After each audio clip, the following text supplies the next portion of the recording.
Hello అండి, అందరికీ నమస్తే. నేను మీ Mahalakshmi. Welcome back to our channel, that is Mahalakshmi. అందరూ ఎలా ఉన్నారండి? నేనైతే చాలా బాగున్నాను. మీరందరూ కూడా బాగుండాలని మనస్ఫూర్తిగా కోరుకుంటున్నా. రోజులానే ఈరోజు కూడా మరొక న్యాచురల్ వ్లాగ్ అండి. ఇది వచ్చేసి సాటర్డే వ్లాగ్ అనమాట. పిల్లలిద్దరూ ఇంట్లోనే ఉన్నారు, ఎందుకంటే సెకండ్ సాటర్డే కాబట్టి ఈరోజు రేపు ఇద్దరు ఇంట్లోనే ఉంటారనమాట. ఇంకా తలకై తింటారు, ఉన్న చోట ఉండరు. ఇది వచ్చేసి ఈరోజు మా బ్రేక్ఫాస్ట్ అండి. సోకుడు ఓట్స్ మేము ప్రిపేర్ చేసుకున్నాము. ఈ రెసిపీ నేను ఆల్రెడీ ఇంతకుముందు వీడియోస్లో షేర్ చేశాను కాబట్టి ఇక్కడ నేను ప్రాసెస్ ఏం చూపించట్లేదు అనమాట.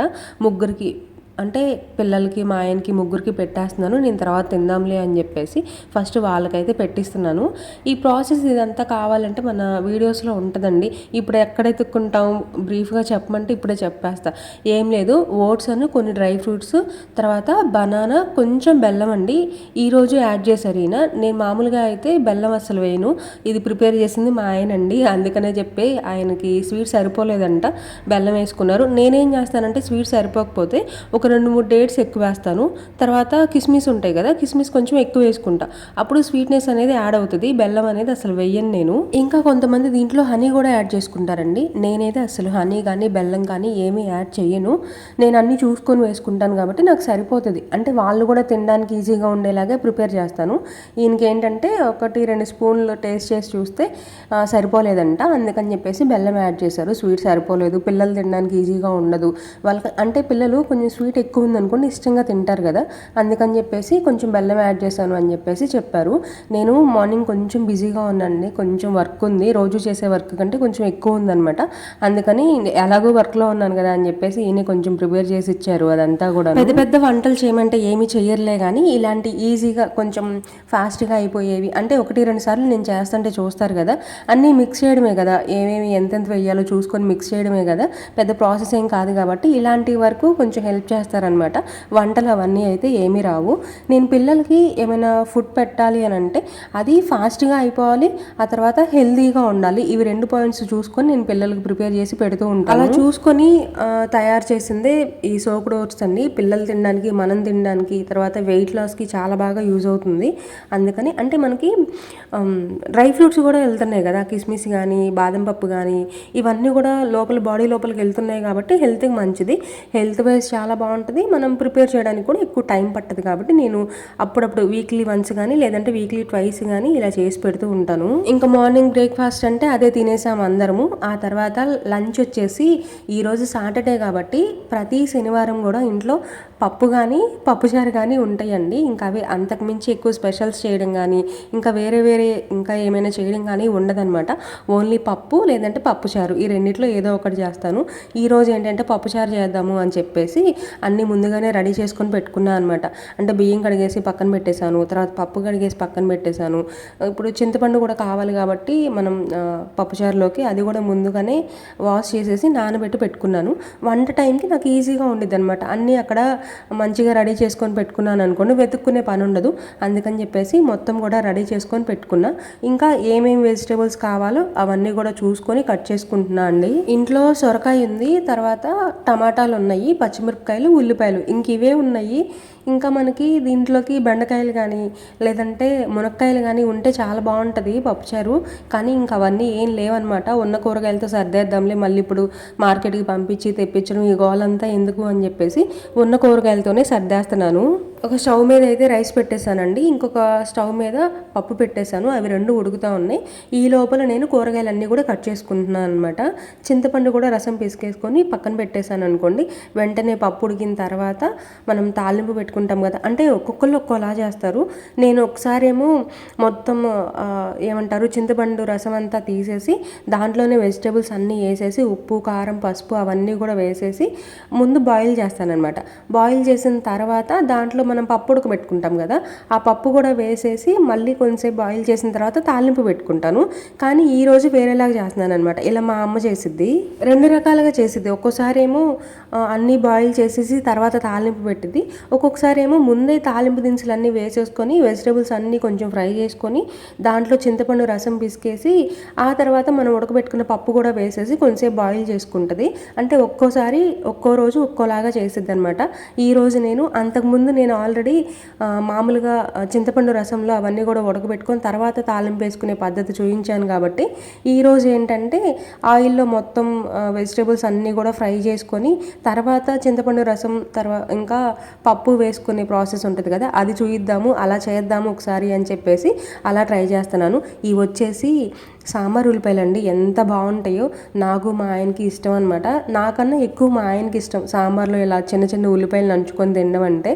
మొన్న మార్కెట్కి వెళ్ళినప్పుడు కావాలని చూసుకొని తీసుకొచ్చారనమాట. ఉల్లిపాయలు చాలా కాస్ట్ ఎక్కువ ఉన్నాయి ఇప్పుడు, అయినా కూడా కావాలి అని చెప్పేసి అక్కడే నుంచొని చిన్న చిన్న ఉల్లిపాయలన్నీ ఏరుకొని తెచ్చుకున్నారనమాట.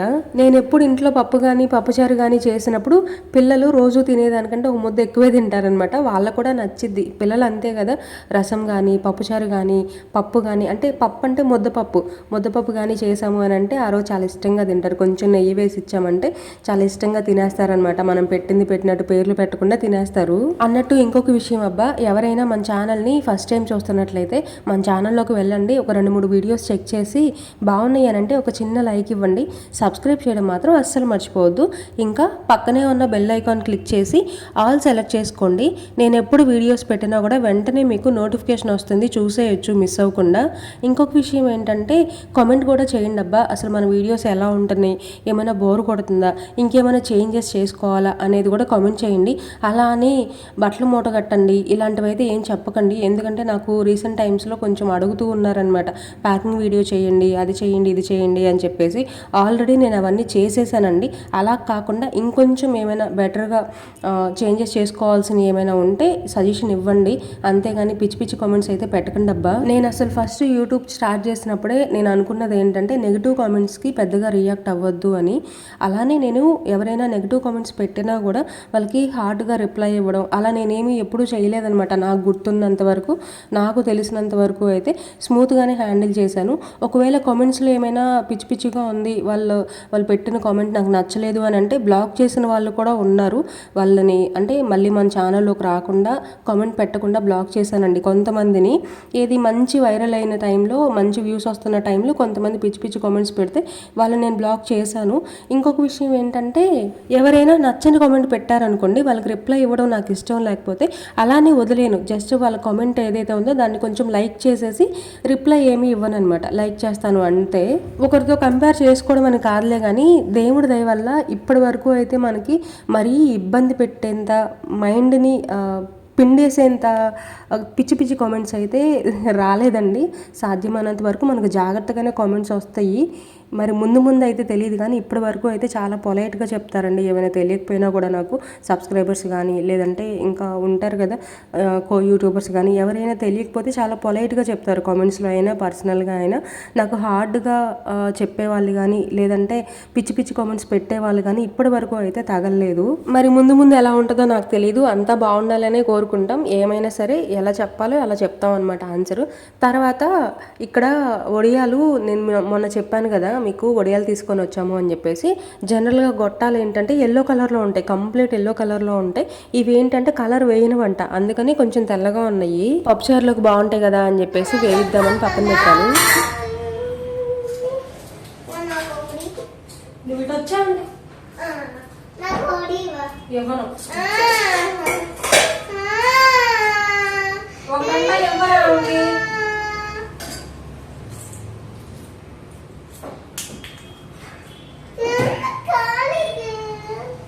ఎందుకు కాలిద్దంటే బాగుంది.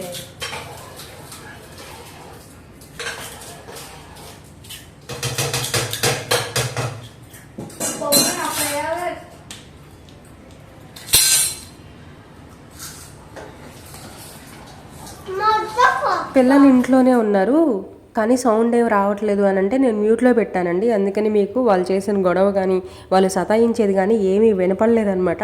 ఒక్కసారి అంటే ఒడియాలు వేయించేటప్పుడు వచ్చి గోలగోలు చేశారు, మాకు కావాలి కావాలి అని. వాళ్ళకి స్మెల్ చూస్తేనే తెలిసిపోయేది ఒడియాలు వేపుతున్నాను అని.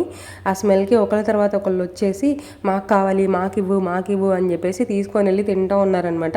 ఇంకొక విషయం ఏంటంటే వంట అంతా అయిపోయి తినే టైంకి అసలు ఒడియాలు ఉంచలేదండి, అవి చేశారు, అయిపోయినాయి చాలా వరకు అవే తినేశారు. నేను మళ్ళీ వేపాలని అనుకోవట్లా, ఎందుకనంటే ఇప్పటికే ఎక్కువ తినేశారు, మళ్ళీ వేపినా కూడా మళ్ళీ తింటారు. అందుకే ఇంకా అవి అంత హెల్త్కి మంచిది కాదు కదా, ఏదైనా అన్నంలో నంచుకోవడానికి ఉంటే బాగుంటుంది కదా అన్నట్టుగా కొన్ని వేపించాను. కానీ తిన్నారు కదా అని మళ్ళీ అయితే వేపను, అంత హెల్త్కి అయితే ఏం మంచిది కాదండి. మొన్న నాకు ఒక సబ్స్క్రైబరు చిన్నపిల్లని చేసి ఏడిపిస్తున్నావు అని కామెంట్ పెట్టారు చైత్ర కోసం. ఆ తర్వాత నిన్న ఒక సిస్టర్ ఏమన్నారంటే, నిన్న కాదు, ఒక 2-3 డేస్ బ్యాక్ అనమాట. ఆ సిస్టర్ ఏమన్నారంటే చైత్రాన్ని ఎందుకు బెదిరిస్తున్నారు అని చెప్పి అన్నారనమాట. అప్పుడే రిప్లై ఇచ్చేసాను నేను ఆ సిస్టర్కి. ఆమె నన్ను బెదిరించకుండా ఉంటే చాలు, నేను ఆమెను బెదిరించడం కాదు అని చెప్పేసి అప్పుడే రిప్లై ఇచ్చేసానమాట. ఈ వీడియోలో మీరు స్కిప్ చేయకుండా చూడండి, ఆమె ఎంత గోల్ చేసిద్దో, ఇంట్లో ఎంత సతా ఇచ్చిద్దో మీకే తెలిసిద్ది అనమాట. నేను కెమెరా ఆన్ చేశానన్న విషయం ఆమెకు తెలియదు. కెమెరా ఆన్ చేసింది అని అంటే ఆమె జాగ్రత్తగా ఉంటుంది అనమాట, మాట్లాడదు, సైలెంట్గా ఉంటుంది, చూస్తూ ఉంటుంది, అడిగిన దానికి మాత్రమే ఆన్సర్ చెప్పిద్ది. అన్నం తిన్న తర్వాత పిల్లలిద్దరికీ అయితే చెరో గ్లాసు పాలు ఇచ్చేసానండి.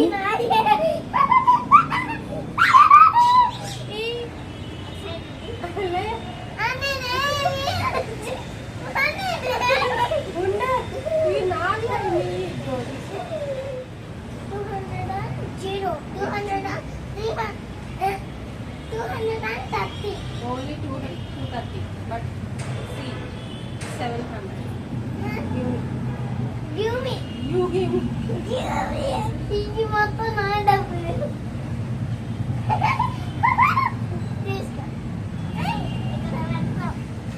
తీసుకోకూడదు, అక్కడ పెట్టాలి చాలా.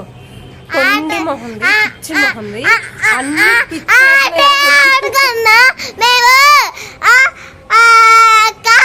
ఆడుకున్నా. ఈ తోటి పిల్లేమో, ఈ పిచ్చి ఇక్కడి పిల్లేమో నేను తెల్లదాన్ని.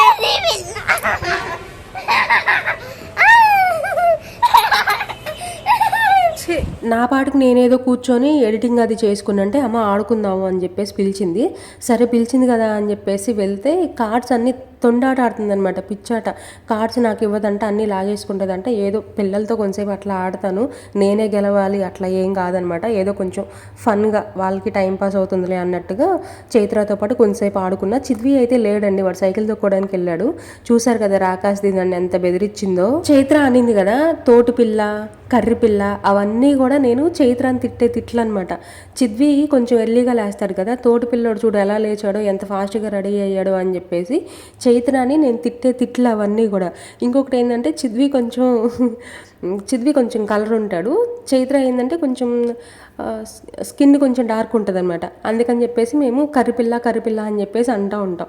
అందుకని రివర్స్లో నేను ఏవైతే ఆమెను తిట్లు తిడతానో అవన్నీ కూడా నన్ను రివర్స్లో తిడుతుంది అనమాట. ఈ తోటి పిల్ల, ఈ కర్రి పిల్ల అని చెప్పేసి, ఈ పిచ్చి పిల్ల, ఇవన్నీ కూడా నన్నే తిడతా ఉండింది. అంటున్నావు కదా, అదేంటది నాకు అర్థం కాల. నీ మనసులో నువ్వు పుట్టే, నా మనసులో నేను పుట్టే, అన్నయ్య మనసులో అన్నయ్య పుట్టే, డాడీ మనసులో డాడీ పుట్టాడు. నా మనసులో నేను పుట్టానా? ముక్కుల్లో మాత్రం ఉండాల్సిందే తట్టెడు. ఏంది నా మనసులో నేను పుట్టానా? నీ మనసులో నువ్వు పుట్టావా? అన్నయ్య మనసులో అన్నయ్య పుట్టాడా? డాడీ మనసులో డాడీ పుట్టాడు, అంతేనా? ఇదేం లక్కే? అదేం మాట్లాడిద్దో దానికే తెలీదు. ఆ టైంకి నోటికి ఏదో వస్తుంది వాగుతూ ఉంటుంది అనమాట. మమ్మల్ని మాత్రం మంచిగా ఎంటర్టైన్ చేసిద్ది. స్నాక్స్ వచ్చేసి పిల్లలకి ఈవినింగ్ 5కి అట్లా, 4:35కి అట్లాగా వేరుశనగ పప్పును బెల్లం ఇచ్చేసానండి, తినేశారు. 5:30 అవుతుందంటేనే చీకటి అయిపోతుంది అనమాట. ఇంకా నేను కూడా ఈవినింగ్ వర్క్స్ అయితే స్లోగా స్టార్ట్ చేశానండి, పెద్ద వర్క్ ఏమీ ఉండదు ఈవినింగ్ టైము. ఇదేనండి ఇవాళ వీడియో. ఈ వీడియో మీకు నచ్చిందనే అనుకుంటున్నా. నచ్చితే చిన్న లైక్ ఇవ్వండి, మీ ఫ్రెండ్స్ అండ్ ఫ్యామిలీ మెంబర్స్కి షేర్ చేయండి. మళ్ళీ కలుస్తా, బాయ్.